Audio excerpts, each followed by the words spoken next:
Hi, my name is Tina, and welcome to another episode of Patrons and Partnerships, a podcast presented by the Library Partnership Branch. Today, our guest is our second patron interview, and I'm going to let her introduce herself. Welcome. Thank you very much. Hi, everybody. My name is Sharon Brown, and I'm the creator of a book review blog called Book Thrasher. And I started it during the pandemic, and it's still going strong. So did you have to work from home during the pandemic? I did some, yes. Is that how it started? Not really. I've done book reviews on and off all my adult life, it seems like. And even locally, I did some book reviews for a local business magazine a few years ago. I guess I like reading and reporting on what I read. And I've always had it in the back of my mind that I'd like to have a blog. So probably something to do with being at home a lot and cooking a lot of banana bread and all that kind of stuff. Maybe just go ahead and start it. So that actually leads really nicely into my next question. The website is lovely. It's very clean. It's very pleasant to look at. Did you design it yourself? Thank you. No, it's a WordPress platform, and they have various themes you could choose. Thank you for that, because I do like classic and clean lines, kind of minimal. I've been thinking that I'd like to upgrade. I have all the tag bubbles on my blog, but they're not different sizes. Like if I have a lot of New York stories, books about New York City, that would be bigger than some others. So I want to upgrade and do that. And also I don't have a search button on my blog. So I'm looking forward to adding those things. But thank you. Yes. And I actually, one of the things that I went to the most recommended list, and I got toward the bottom, and I was looking for top of the page. Okay, good. I'll add that to my list of things to ask them. They're really good. I've enjoyed working with them because you can kind of chat either online or call them, and they'll walk you right through things. So that's cool. That's very cool. So you have some control over what it looks like and what you want. They give you options. They do, exactly. Okay. That's great. Mm-hmm. So I'm interested in the content of the things that you review.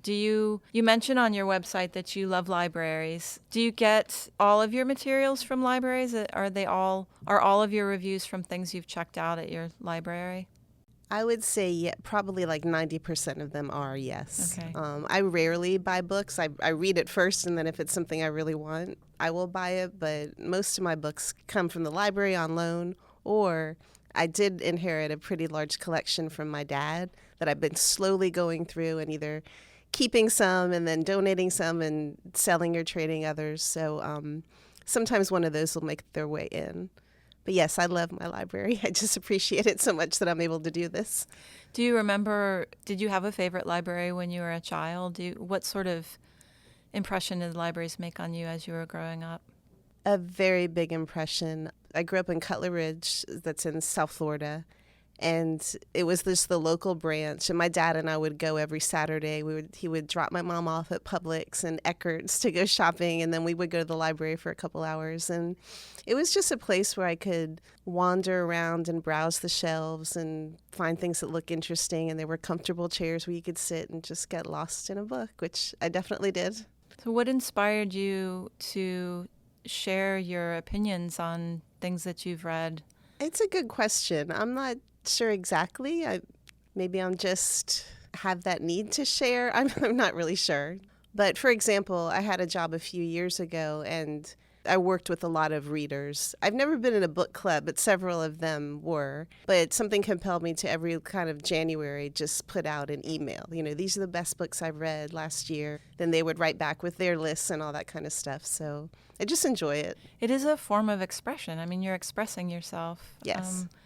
So tell me what your process is as far as selecting materials, and we'll start with that. So how do you select your materials? Do you have the idea that you might do a review in the back of your mind, or do you just... It's more like, what do I want to read next? And I don't review like every single book I read, I've noticed, especially lately, as kind of life and my day work, my day job has gotten in the way, trying to work on time management. But I get ideas for books from all over the place, from the library and from New York Times Book Review and things like that. And just if something piques my interest, I'll check it out. I usually have a bunch of books on hold, and I don't necessarily read all of them. I couldn't. but I'll try it out and see. And some things, you know, lend themselves well to review. There have been a couple books that were just kind of dark or for whatever reason, maybe too personal, I don't know, that I haven't. So do you try not to review things that didn't appeal to you as much? I think, yeah, there's been a few that I can remember that didn't sit with me well, I guess. And I don't want to write a terribly critical review or anything like that. Most of what I review is like I'm enthusiastic, or I hope I come across that way, that I'm trying to convince you, yes, you should definitely pick this one up.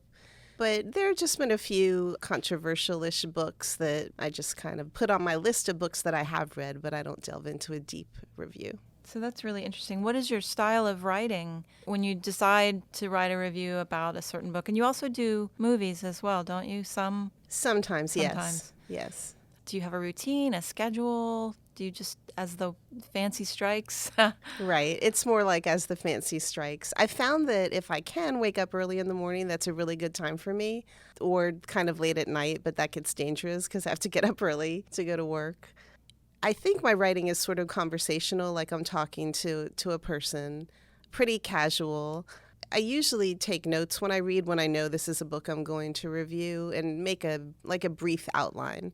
And then just take it from there. Just kind of write, sometimes by hand, like on my lunch break, but most of the time on the computer, and then move things around. I've gotten pretty good at editing. I would love to have an editor. I know I'm not 100% grammatically correct all the time, and I probably use commas too much and I'm a little too wordy. So I try to work on that. And then I like to let it sit for a while, even if it's just a few hours or a day or two, and then come back, edit some more, till I have it where I like it. And do you enjoy the process? I do. Yeah. Definitely do. You mentioned that it was conversational. That's what I actually wrote in my notes. I feel like it's very conversational, very fresh, there's some humor in it, which I really appreciated. And so I was wondering, too, like the flow when you're writing, that just comes out naturally, or is that something that you have to labor over, or? It usually does come pretty naturally, yes. Yeah. If there's a time when it doesn't, I'll just put it away, especially because this is a hobby right now. I don't want to, make myself miserable over it. Yeah.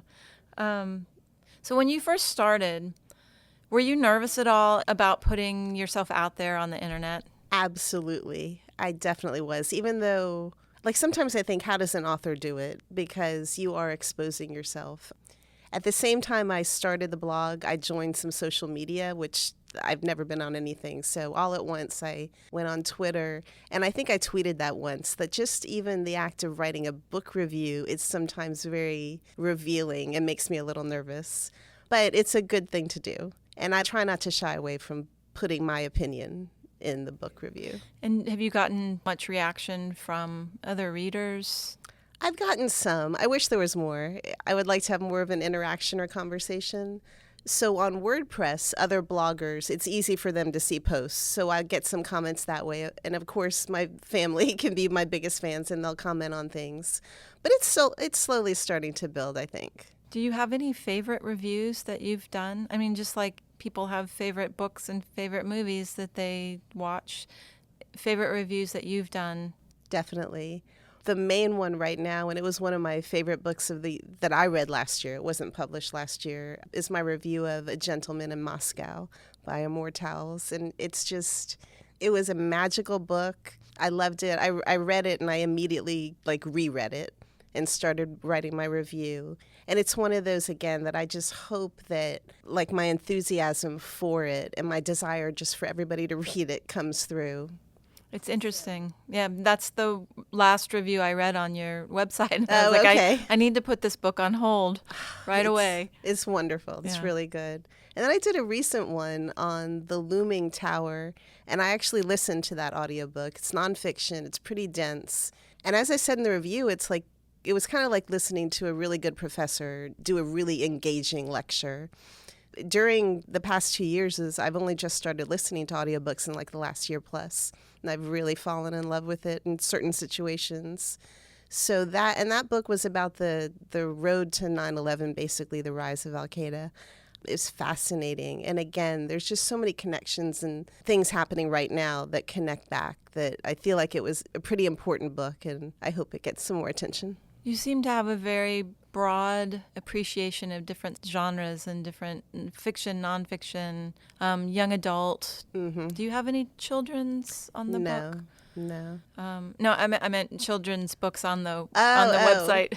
Yes, I actually do. I reviewed a couple recently, well, in the last several months. I don't know where I heard of one, but one's called Unspeakable. It's about the Tulsa Race Massacre. And it's for kids, and it's tough. Like I said in the review, I think a parent would have to read that with their child. I don't think you could just hand the book to them.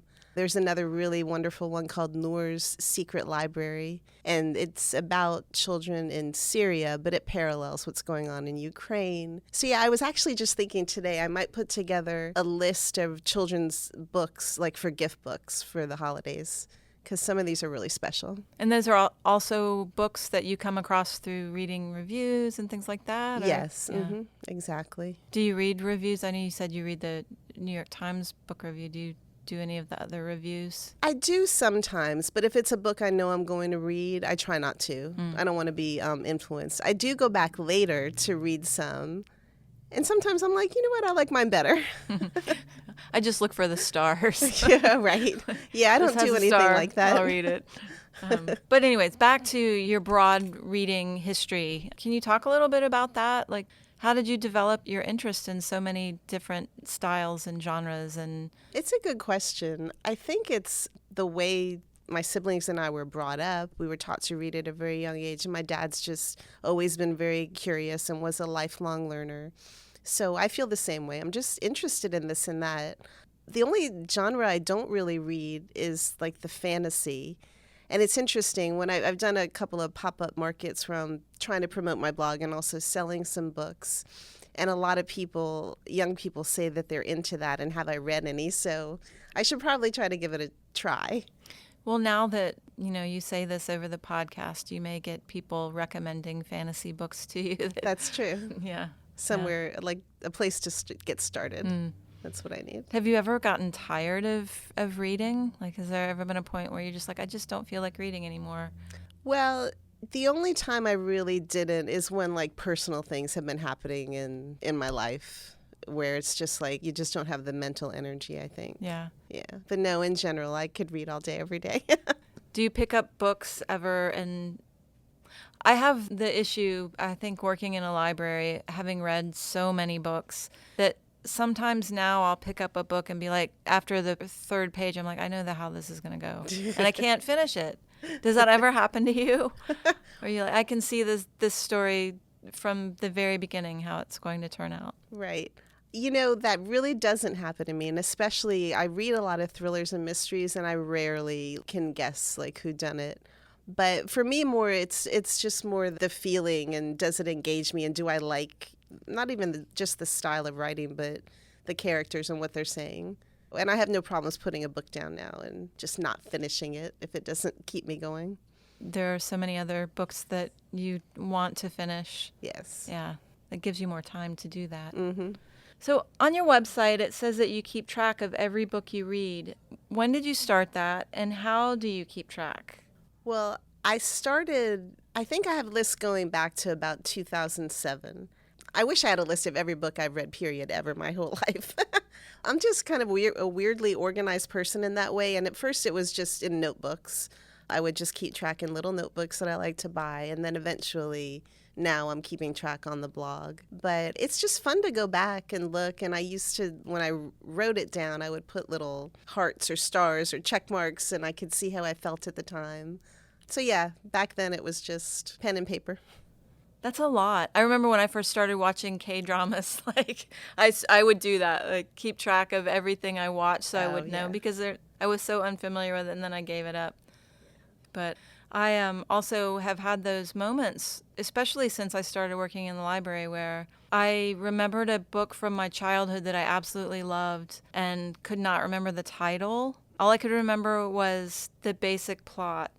I searched and searched and searched, and I finally found what I thought was the book and got it through interlibrary loan, and it was the correct book. It and I was was. like, That's I wonderful. wish I'd written down all of the books that I had read. Right.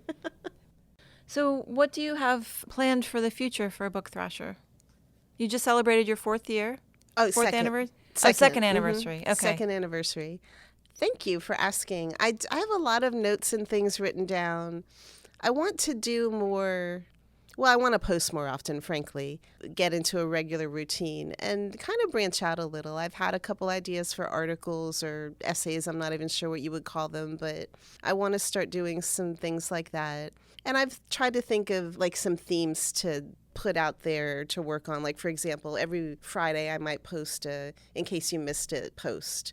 And not even like a book I've read right now, just some favorite book and trying to put a little blurb about it out there. Like football season is back in, and I love sports books, so I've read a bunch and maybe get some sports fans to pick up a book. So just trying to be creative that way. So if you started publishing your essays and things like that, would you create a separate website for things like that, or would you try and incorporate it? I would try to incorporate it into this one. Yeah. So this has been really interesting to me. I find, like I said, I really like your website for one thing, and I love reading reviews. So, and I think you're brave. So, Thank you. Is there anything else you would like to add? Well, I'm just flattered to have been asked to come on here, and I just see this as, like, I'm a very patient person. I'm kind of doing this, like I said, as a hobby, but I would love to one day maybe have a regular review column in a newspaper or something like that, or a little bookstore, and all these things are interrelated. Mm-hmm.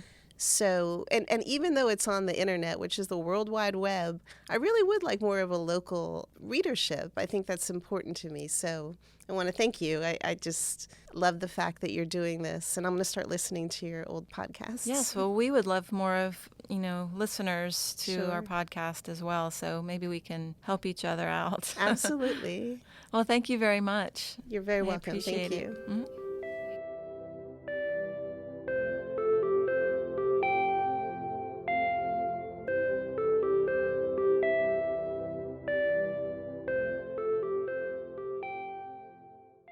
Thanks for listening to Patrons and Partnerships. If you know of an individual or organization you'd like to recommend for an interview, email us at lpsfprogram@gmail.com. To listen to more episodes, find us on Apple Podcasts, Stitcher, or Spotify. And be sure to check out the Alachua County Library on Spotify while you're there for chill playlists to read to, handpicked by our librarians.